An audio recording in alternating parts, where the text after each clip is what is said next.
இந்த இரவு கர்த்தர் உங்களுக்கு சொல்ற வார்த்தை அதுதான். இதுவரை நீங்க அலட்டி கொண்டு ஜெபித்து கொண்டு போராடி கொண்டு ஜெபித்து கொண்டிருந்த எல்லா காரியத்துக்கும் கர்த்தர் பலனை நீதி செய்யாமல் இருப்பாரோ?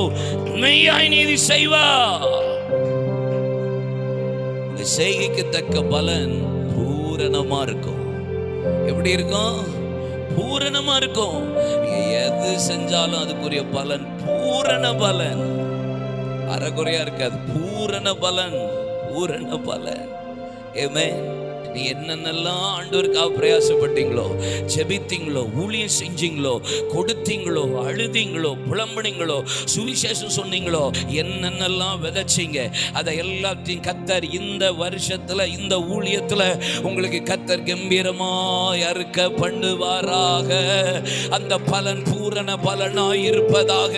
ஆண்டவருடைய வார்த்தைக்கு கீழ்ப்படிந்து செய்கை பண்ணுகிற கிரியை